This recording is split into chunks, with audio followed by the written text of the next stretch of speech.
il faut savoir que la tête de lecture ne touche pas réellement la surface du plateau.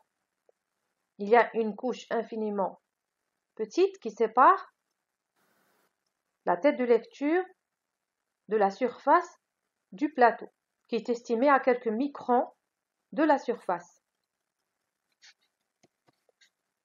Maintenant, il faut savoir comment sont constituées les pistes d'un plateau. Alors, vous regardez ce schéma. Donc, le cercle qui se trouve à l'extrémité, c'est la piste numéro 0. Le cercle suivant, c'est la piste numéro 1, et ainsi de suite. Donc, lorsque l'on a un plateau, il est bien sûr constitué de plusieurs pistes. Les disques sont organisés en cercles concentriques appelés pistes, créés par le formatage de bas niveau. Donc, lorsque vous allez formater votre disque dur, il y a le formatage normal, qui consiste à juste supprimer logiquement les données, et le formatage de bas niveau, c'est une suppression physique de toutes les données et qui permet de redessiner les pistes. À ce moment-là, donc il est très difficile de récupérer les données supprimées. Les têtes commencent à écrire les données à la périphérie du disque, c'est-à-dire à la piste numéro 0. Donc les données sont écrites, commencent à être écrites à partir de la piste numéro 0 et avancent vers les pistes intérieures, au centre. Les pistes sont subdivisées en quartiers. Donc le quartier, qui est celui-là, regardez, qui forme un secteur. Donc l'intersection entre les pistes et les rayons d'un plateau forme une sorte de quartier appelé secteur. Il y a environ 10 à 100 secteurs par piste. Donc, nous comptons ici, vous regardez, les secteurs, il y en a au nombre de 16, de 0 à 15. Donc, 0, 1, 2, jusqu'à 15. On fait le tour. Ça donne 16 secteurs. Chaque secteur contient au minimum, en volume de données, 512 octets. Donc, la taille en octets est estimée à environ 512 par secteur. Qu'est-ce que le cylindre? Alors, on regarde toujours les plateaux. Toutes les pistes des plateaux, enfin, les mêmes pistes de chaque plateau, c'est-à-dire les pistes numéro 0, qui forment en profondeur la superposition de plusieurs pistes. Donc, on appelle ça un cylindre. Donc, l'ensemble des données situées sur une même piste sur les plateaux différents sont appelés cylindres. Sur les disques durs, donc l'adressage d'une donnée se fait à partir du numéro de cylindre, ensuite le numéro de la tête et ensuite le numéro du secteur. Donc, lorsque on reconnaît le cylindre, est-ce que c'est le cylindre numéro 0, c'est-à-dire qui correspond à la piste numéro 0, ou bien le cylindre numéro 1, ou bien numéro 2, ou autre. Donc, on positionne d'abord le numéro de cylindre, ensuite, lorsque l'on obtient le cylindre, il faut connaître de quelle tête il s'agit. Donc, lorsque on repère la tête, cela veut dire sur quelle surface, quelle est la surface qui contient la donnée. Est-ce que c'est la surface numéro 1, numéro 2, numéro 3, numéro 4 ou autre? On reconnaît la surface et après, on positionne sur cette surface le secteur. Quelles sont les caractéristiques d'un disque dur? Donc, un disque dur est bien sûr caractérisé par plusieurs aspects.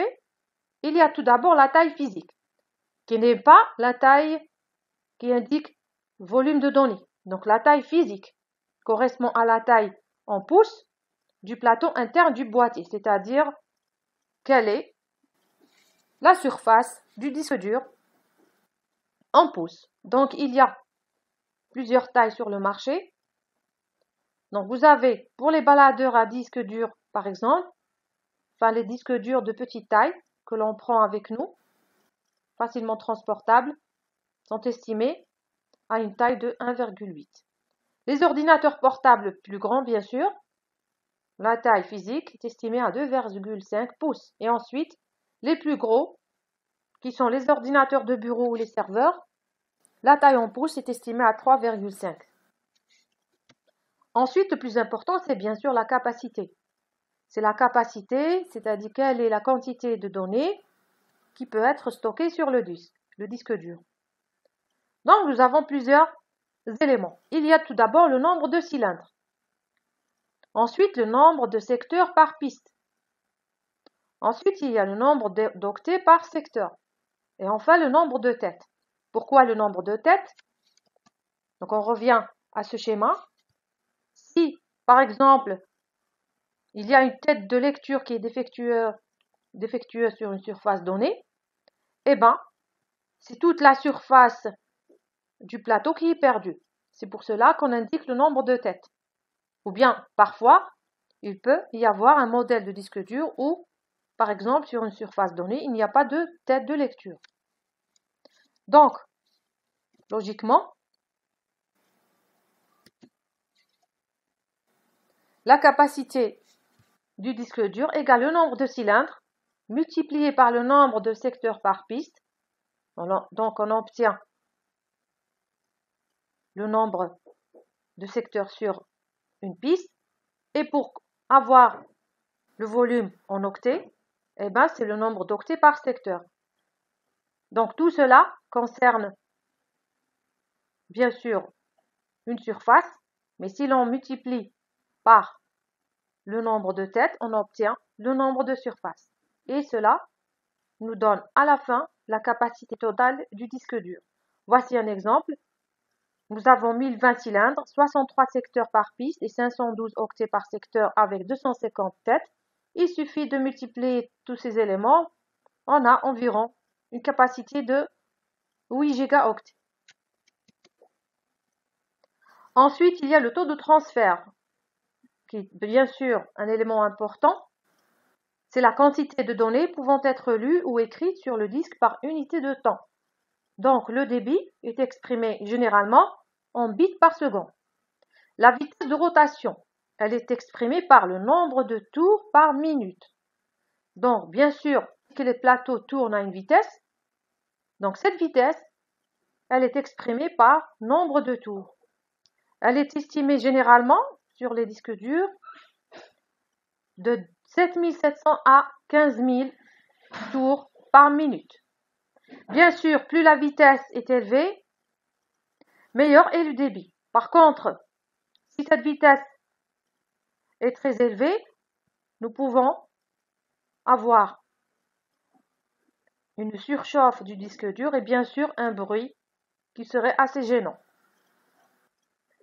La troisième caractéristique, c'est le temps de latence, appelé le délai rotationnel, qui est défini comme ceci. Le temps écoulé entre le moment où le disque trouve la piste. Donc ici, il s'agit de retrouver la donnée, puisque le disque dur est organisé en pistes, en secteurs, etc. Et tous ces éléments-là sont numérotés. Donc il y a un temps de recherche, qui est le temps de latence. Donc entre le moment où le disque trouve la piste et le moment où il trouve les données. Donc lorsqu'il trouve la piste, il faut bien sûr qu'il trouve le secteur, le numéro de secteur. En d'autres termes, le temps de latence correspond au temps moyen que met la tête pour se positionner sur la bonne piste et d'accéder à la donnée. Alors, en moyenne, il varie de 5 à 15 millisecondes environ. Et enfin, le temps d'accès moyen, c'est le temps global que met la tête pour se positionner sur la bonne piste et accéder à la donnée. Il représente le temps moyen que met le disque entre le moment où il a reçu l'ordre de fournir les données et le moment où il les fournit réellement. C'est une addition de 3 temps. Temps de déplacement moyen, donc cette donnée généralement on vous la donne, plus le temps moyen de latence. À cela on rajoute le temps de lecture d'un secteur. Donc le temps d'accès moyen englobe ces 3 temps-là. Nous voyons maintenant les interfaces, enfin un rappel sur les interfaces utilisées pour la connectique des disques durs. Donc ici nous avons l'ancien modèle IDE et là, le nouveau modèle Serial ATA. On revient à la structure d'une piste. Pour résumer, ici, nous avons en rouge un cercle qui représente la piste. En bleu, la partie bleue B qui représente un secteur. Donc, un secteur, c'est l'intersection entre les deux rayons les plus proches d'un plateau. La partie C, c'est le secteur d'une piste.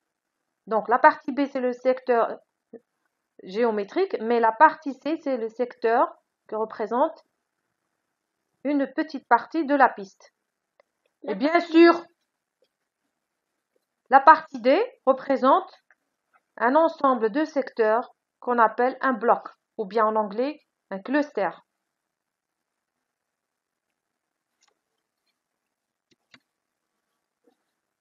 Donc, voici un disque dur. Donc, on rappelle les éléments essentiels d'un disque dur. Il y a l'axe des plateaux, le plateau, la tête de lecture-écriture, le bras de la tête, l'axe de la tête de lecture, le cerveau commande qui permet de commander la tête de lecture. L'interface ici, nous avons comme exemple l'IDE, les cavaliers et l'alimentation électrique. Et enfin, nous avons les deux technologies utilisées pour la conception d'un disque dur. La plus ancienne, disque HDD, que nous venons de voir, et actuellement la technologie SSD qui repose non pas sur les disques magnétiques rotationnels, mais sur les puces mémoire qu'on appelle